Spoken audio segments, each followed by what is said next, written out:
आप काली को पूजो, कालका को पूजो, दोनों एक ही है। कुछ लोग ये कहते हैं कि काली की तस्वीर घर के अंदर नहीं रखनी चाहिए। कुछ लोग यही कहते हैं ना, काफी लोगों से सुना भी होगा आपने, काली की फोटो क्यों रख ली, घर के अंदर कलेश हो जाएगा, घर के अंदर ये हो जाएगा, घर के अंदर वो हो जाएगा। अरे बाबलो, ये माँ काली माँ दुर्गा का ही रूप है और ये राक्षसों के विनाश के लिए धरती पे उन्होंने अवतार लिया। ये अपने बच्चों के लिए उतनी ही ममता में है जितने आपके बच्चों के लिए आप हो। ये अपने बच्चों के लिए वही सुपर हीरो है जैसे आप अपने बच्चों के लिए सुपर हीरो है। आपके शत्रु आपके खिलाफ कोई षड्यंत्र करता है तो ये वो ही रुद्र रूप धारण करती है, लेकिन ये अपने बच्चों के लिए ममता में है। इस धारणा को बदलना बहुत जरूरी है। जब तक इस धारणा को नहीं बदलोगे तो डरते ही रहोगे। वो आपके लिए उसने जीभ बाहर नहीं निकाली, आपके लिए उसने खड़क नहीं उठाया, वो राक्षसों के लिए खड़क उठाया। लोग कहते हैं कि ये देवी बड़ी है, वो देवता छोटा है, वो देवता बड़ा है, उसको पूजो वो सबसे ज्यादा शक्तिशाली है, उसको पूजो वो सबसे ज्यादा शक्तिशाली है। कहते हैं कि नहीं कहते? खाटू श्याम चले जाऊं, खाटू नरेश जी के दर्शन करके आ जाऊं, सारे के सारा बाबा हैं, सारे कष्ट मिट जाएंगे। फलाने धाम चले जाओ, सारे कष्ट मिट जाएंगे। फलाने धाम चले जाओ। कोई भी भगवान शक्तिशाली नहीं है और कोई भी भगवान कमजोर नहीं है। कोई भी, सिर्फ आपकी साधना, आपकी पूजा, आपका पाठ उनको बल देते हैं। कहते हैं ना पितरों को पूजो। मेरे पास बहुत सारे ऐसे केस आते हैं जिनके कुल देवी देवता नाराज है, जिनके पितर नाराज हैं और उनकी खोट निकलती है। जब पता लगता है वो पूज ही नहीं रहे होते हैं। जब पूजोगे नहीं तो उनको बल कहां से मिलेगा? जब पूजोगे नहीं, उन्हें मानोगे नहीं, तो वो आपकी रक्षा कैसे करेंगे? इस चीज को ध्यान में रखिए। कहीं भी जाइए, किसी भी भगवान के पास जाइए, 33 कोटि धरती में भगवान बताए गए हैं, किसी भी भगवान की पूजा करिए, लेकिन अपने पितृ, अपने कुल देवी देवता को कभी मत छोड़िए। लोग अपने कुल देवी देवता को छोड़ देते हैं, पितरों को छोड़ देते हैं, सत्संग में चले जाते हैं, कहते हैं जी हमारे गुरुजी मना करते हैं कि इनको मत पूजो। क्यों नहीं पूजे भाई? क्यों नहीं पूजे? आपका कोई बच्चा आपके दोस्त को घर पे लेके आए और आपकी ही पूछना करे, अपने दोस्त को बढ़िया बढ़िया पकवान खिलाए और आपको रोटी ना दे, आपको अच्छा लगेगा?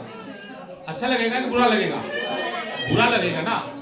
आपके कुल देवी देवता, आपके पितर सिर्फ और सिर्फ आप ही पूजोगे, आपका पड़ोसी नहीं पूजेगा, आपका पड़ोसी नहीं पूजेगा।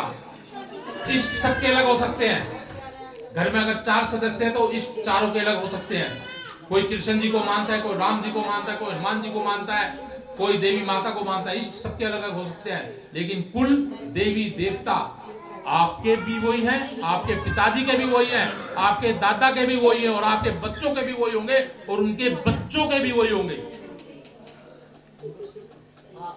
कहीं पर भी जाने की, किसी भगत के पास जाने की जरूरत नहीं है।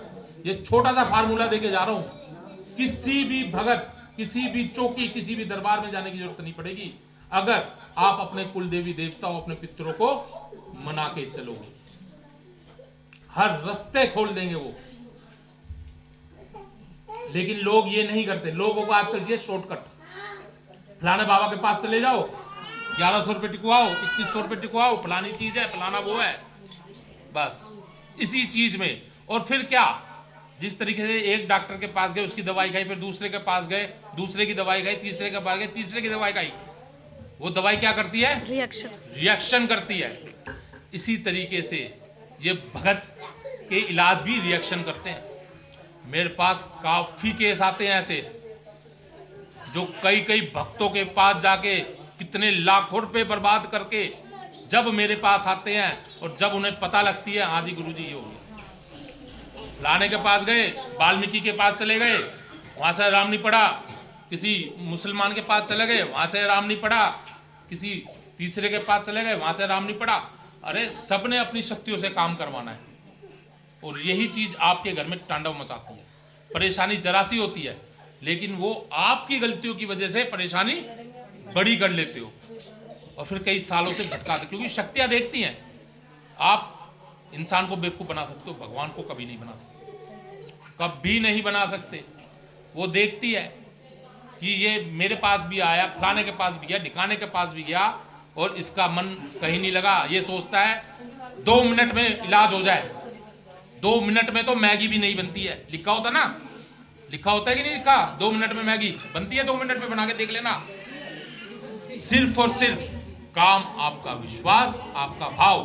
कहीं जाने की जरूरत नहीं, अपने पितरों को पूछ लो, अपने कुल देवी देवता को पूछ लो, साल में एक बारी अपने उसके दर पर जाके कुछ भी मत लेके जाओ। लोग मुझसे ये पूछते हैं क्या चढ़ाएं भगवान को, माँ कालका को कैसे खुश करे, खाटू नरेश जी को कैसे खुश करे। अरे उससे आपकी चीजों की जरूरत है क्या?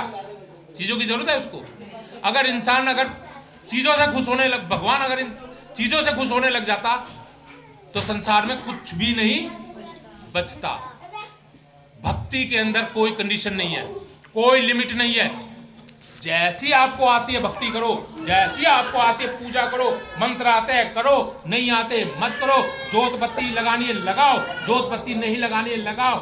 जोत बत्ती पिज्जा खिलाना है, मन कर रहा है माँ कालका को पिज्जा खिलाना है, पिज्जा खिलाओ। मन कर रहा है पेस्ट्री खिलानी है, पेस्ट्री खिलाओ। समोसे खिलाने से जो मन करता है वो करो। अपने भगवान के लिए कभी भी किसी भी प्रकार की कोई लिमिट नहीं होनी चाहिए। सिर्फ वो